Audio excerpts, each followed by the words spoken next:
अयोध्या के श्री राम जन्मभूमि तीर्थ क्षेत्र ट्रस्ट में चढ़ावे और खर्च के कथित अनियमितता को लेकर चल रहा विवाद अब और गंभीर हो गया। पहले से जारी राजनीतिक आरोप प्रत्यारोप और एसआईटी जांच के बीच अब ट्रस्ट को चंदे और खर्च का पूरा हिसाब देने के लिए लीगल नोटिस भेजा गया। इस वीडियो में हम जानेंगे क्या है पूरा मामला। नमस्कार, आप देख रहे हैं आरएन टीवी नेशनल। मैं हूं आपके साथ प्रज्ञा पांडे। बीते 7 जून को समाजवादी पार्टी प्रमुख और पूर्व मुख्यमंत्री अखिलेश यादव ने सोशल मीडिया प्लेटफॉर्म एक्स पर आरोप लगाया कि राम मंदिर के चढ़ावे की करोड़ों की राशि गायब पाई गई है। इसके बाद उन्होंने लगातार कई पोस्ट करते हुए मांग की कि ट्रस्ट के सभी सदस्यों को एक साथ बैठाकर जांच हो, सीसीटीवी और बैंक रिकॉर्ड से मिलान कराया जाए, पूरे मामले की निष्पक्ष जांच हो। उन्होंने 9 दिनों में 8 से ज्यादा पोस्ट कर इस मुद्दे को लगातार उठाया। विवाद बढ़ने के बाद उत्तर प्रदेश सरकार ने 3 सदस्यीय एसआईटी गठित की। आईएएस विजय विश्वास पंत, आईपीएस किरण एस, वित्त विभाग के विशेष सचिव नील रतन एसआईटी अयोध्या पहुंचकर जांच शुरू कर चुकी है और अपनी रिपोर्ट सरकार को सौंपेगी। विपक्ष का आरोप। वहीं सपा के पूर्व मंत्री पवन पांडे ने आरोप लगाया है कि राम मंदिर ट्रस्ट बनने के बाद से ही कथित रूप से भ्रष्टाचार जारी है। उन्होंने जमीन घोटाले और चंदे में गड़बड़ी के गंभीर दावे भी किए और यह भी कहा कि ट्रस्ट से जुड़े कई कर्मचारियों की संपत्ति अचानक और असामान्य रूप से बढ़ गई है, जिसकी निष्पक्ष जांच होनी चाहिए। विल्सन ब्लोअर पूर्व लेखा प्रभारी महिपाल सिंह ने आरोप लगाए चढ़ावे की गिनती में गड़बड़ी हुई। शिकायत के बाद उन्हें पद से हटाया गया। चढ़ावे और धातु दान में भी अनियमितताओं का दावा।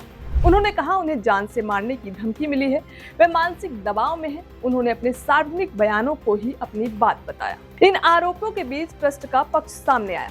श्री राम जन्मभूमि तीर्थ क्षेत्र ट्रस्ट के महासचिव चंपत राय ने कहा, चढ़ावे में किसी तरह की गड़बड़ी नहीं है, नियमित ऑडिट होता है, बैंक ट्रस्टी और कर्मचारी मिलकर काउंटिंग करते हैं। अब तक कोई अनियमितता नहीं मिली है। ट्रस्ट को 3 दिन का लीगल नोटिस।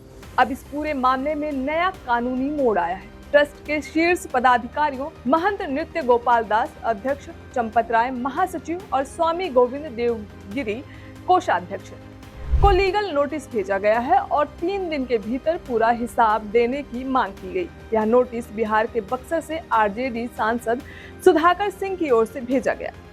जानते हैं नोटिस में क्या क्या मांगा गया।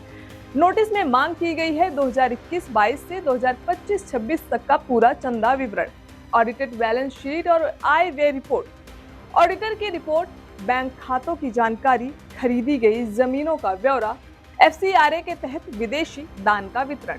नोटिस में जिन कानूनों का हवाला दिया गया है वह Indian trust act 1882, income tax act 1961, Uttar Pradesh public trust act, prevention of money laundering act 2002, साथ ही मद्रास हाईकोर्ट के हालिया फैसले का उल्लेख। धार्मिक ट्रस्ट का दान जनता की संपत्ति है, ट्रस्टियों की निजी संपत्ति नहीं। जनता को पारदर्शिता मांग करने का पूरा अधिकार है।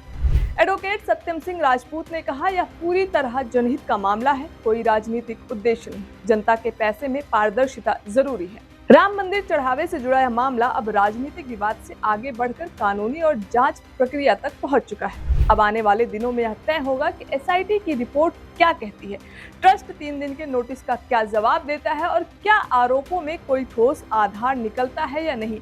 आपकी क्या राय है, हमें कमेंट करके जरूर बताएं। फिलहाल के लिए इतना ही। खबरों के अपडेट्स के लिए जुड़े रहें आरएन टीवी नेशनल के साथ।